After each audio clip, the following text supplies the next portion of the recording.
What's up everyone, Morey Croson here, and today we're going to be breaking down Trayvon Bromell's 9.88 100 meters, and the video starts right now.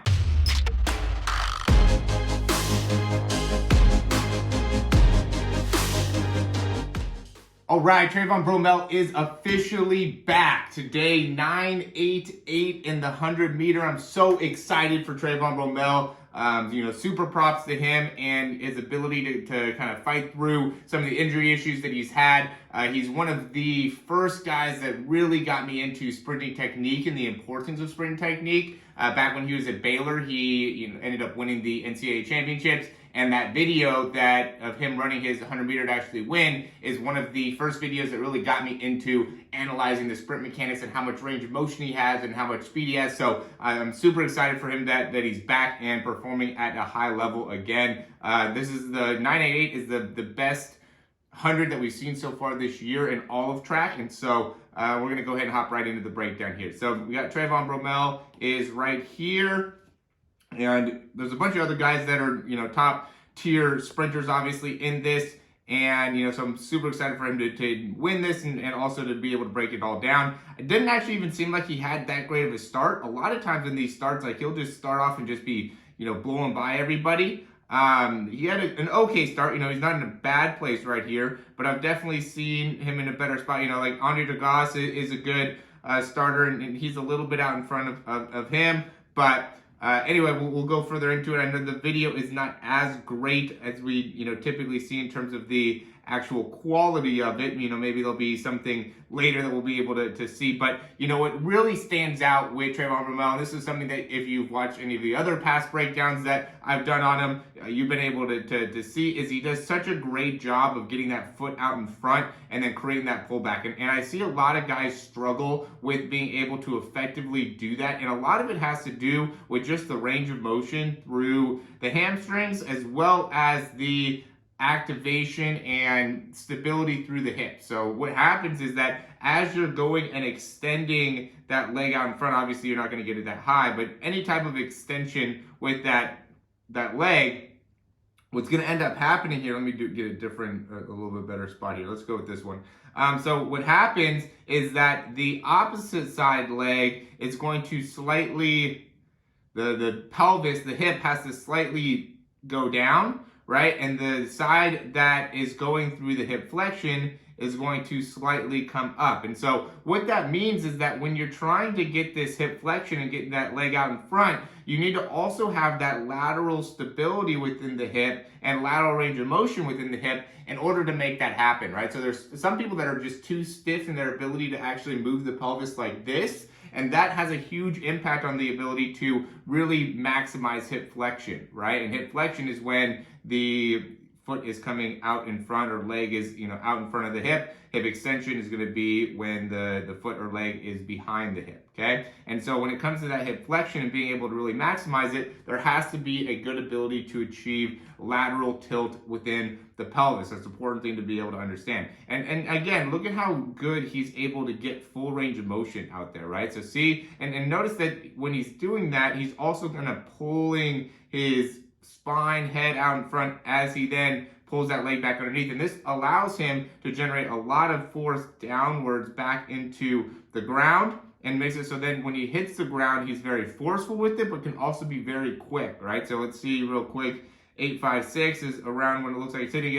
Again, this isn't great quality video here, so it's going to be somewhere in there. And then he's off by 8.66. Right, so he has a sub 0.1 contact time, which is an excellent place to be. That's where we all want to be within our foot contact time, trying to maximize that the best that we can. Left side 8.76 around, and then back off again before that 8.86 mark. So both sides under 0.1 in terms of foot contact time. Let's see if we say he's off the ground at 8.84 at maybe the best. And then cycles back through on that right leg and touches back down at 9.16. That's a 0.32 in terms of his transition time or turnover time. Again, really, really good. I would say it would be, at the high 0.34, right? We know that he definitely was off the ground, by that 8.86, right? So at the high, it would be that would be 0.34, even though he's already off the ground. He's still on the ground at 883, so we know it's, not 0.31.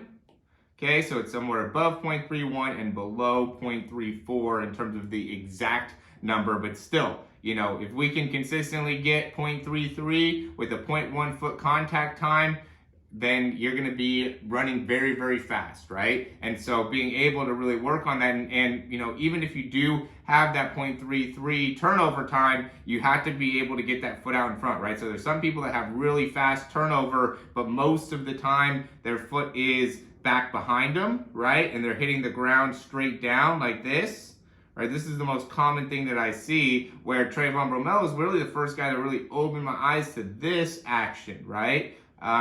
Just because he was one of those, what made me actually find him in the first place was the fact that he broke that 10-second mark. And, at the time, this was, I want to say like 3-4 years ago, it was something that was very popular to be able to look at. I wanted to get some recent video, and he was somebody that just did some big, made a big accomplishment being able to break that. So he's very quick in being able to get that foot off the ground and cycling that leg through. He has so much range of motion as he's running, and it's so beautiful to watch his stride. And I really believe that he's just beginning to hit his potential, right? He still has a little bit of, you can see that external rotation there as he's landing on that right side. So he kind of turns that leg out there, could maybe work on, or just needs to make sure to maintain good stabilization within that right ankle. It's going to be super important for him.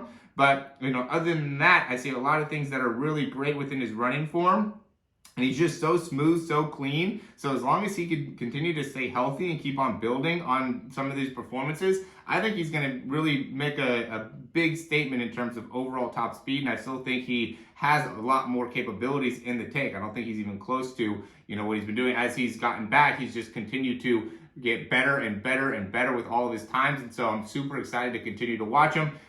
Huge fan. Good luck to you, Trayvon. As always, guys, thanks for watching. If you like this video, go ahead and click that thumbs up down below. That helps us out a ton. Also, subscribe to the channel. It is free to subscribe. I don't know if you guys knew that, but at you on YouTube, it does not cost you anything to subscribe, and this will just make it so you get more notifications when we have videos like this to help you in getting faster. So it's a commitment in pressing that subscribe button to you actually getting better. And if you have any comments or recommendations or anything like that, questions even, leave those down below. Be happy to get to those. And then also check out the description. We have a few different things available that could be really beneficial for you. We have the breakdown, which would be something like this. A lot of times I actually compare people like Trayvon Bromell to your actual sprinting form, so you can actually see a side-by-side of what you need to do in order to make the improvements to get faster. We'll also, if you want to commit again to getting faster for a long period of time, I would say the 3-month program is an excellent option. Great deal for you. You're going to see a huge improvement, and I do give you a 30-day money-back guarantee. So if you're not getting good results, you can always get your money back, which means no risk for you.